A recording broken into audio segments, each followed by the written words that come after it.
10, 9, 8, 7, 6, 5, 4, 3, 2, 1.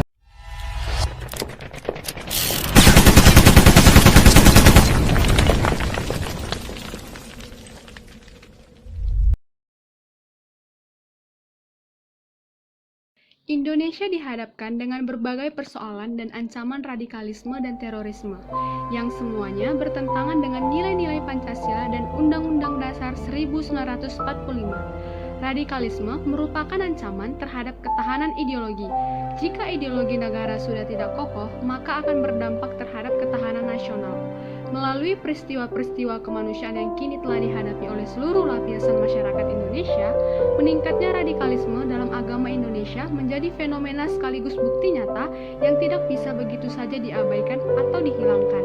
Dengan demikian, adanya pertentangan, pergesekan, ataupun ketegangan yang pada akhirnya menyebabkan konsep dari radikalisme selalu saja dikonotasikan dengan kekerasan fisik.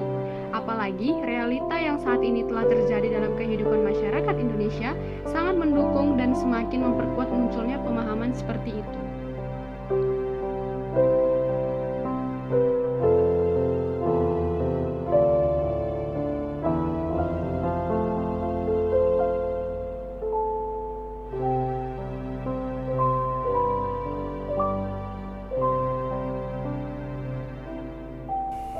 Nah, jadi seperti kita ketahui bahwasanya bangsa Indonesia sering terjadinya perpecahan. Perpecahan dikarenakan adanya kesalahpahaman ataupun tindakan kekerasan. Nah, perpecahan ini dikarenakan adanya tindakan radikalisme. Radikalisme itu yaitu tindakan untuk merusak bangsa Indonesia. Radikalisme terdiri dari dua jenis. Yang pertama radikalisme statis, yang kedua radikalisme destruktif.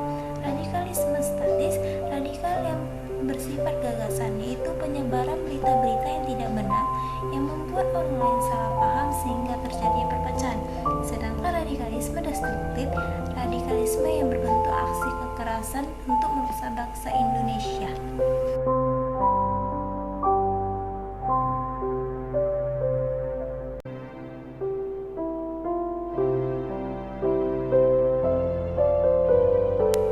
Seperti yang kita ketahui bahwasanya tindakan radikalisme di Indonesia sudah merajalela, sehingga banyaknya orang yang terkena dampak radikalisme tersebut. Sasaran radikalisme itu yaitu ada mahasiswa.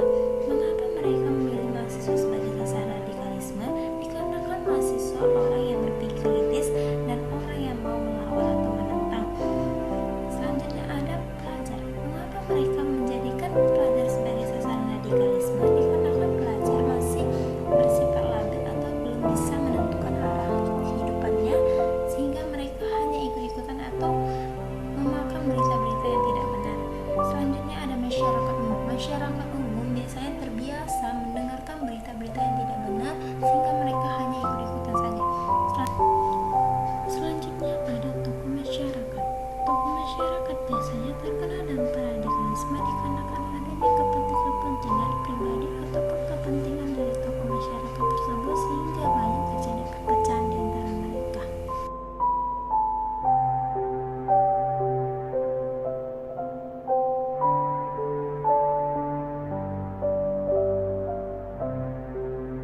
Pancasila. Kalian tahu tidak Pancasila itu berasal dari kata apa? Nah, Pancasila itu berasal dari kata panca yang berarti 5 dan sila yang berarti dasar, sendi, asas atau peraturan tingkah laku yang penting dan baik. Nah, Pancasila ini juga merupakan 5 dasar yang berisi pedoman atau aturan tentang tingkah laku yang penting dan baik. Pancasila juga dijadikan dasar negara serta pandangan hidup bangsa.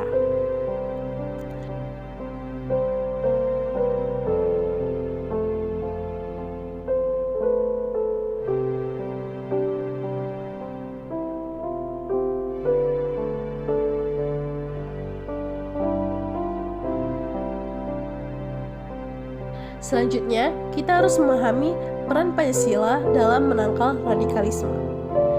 Pada sila pertama, menyebutkan ketuhanan yang Maha Esa Nah, di sini mengartikan kita sebagai warga negara harus meyakini bahwa Tuhan itu ada dan esa sebagai pencipta kita. Dan yang sila kedua yaitu kemanusiaan yang adil dan beradab. Nah, kita di sini sebagai warga negara harus memiliki karakter yang baik dan selalu adil dalam berbuat serta selalu menaati setiap peraturan dengan baik. Dan yang ketiga itu ada persatuan Indonesia. Nah, pada sila ini kita sebagai warga negara harus saling menghargai antara setiap bangsa, negara, budaya maupun agama agar tidak adanya perpecahan belah antara suku, budaya, dan agama.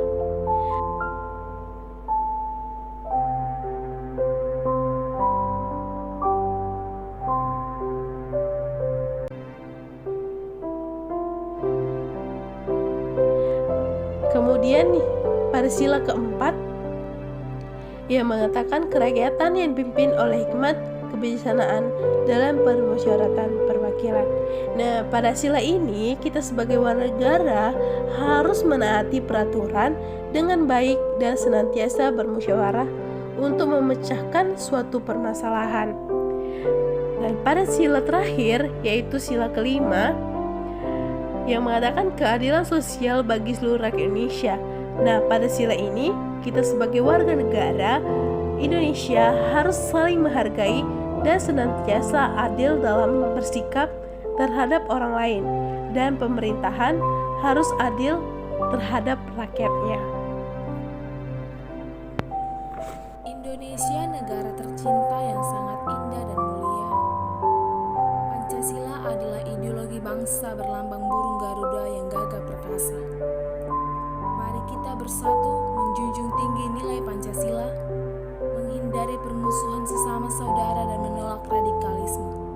Buktikan kita Indonesia dan buktikan dalam setiap sila Pancasila tidak hanya sekedar tulisan biasa yang tertutup debu di kemudian hari. Mari bersatu menangkal radikalisme dengan nilai-nilai Pancasila.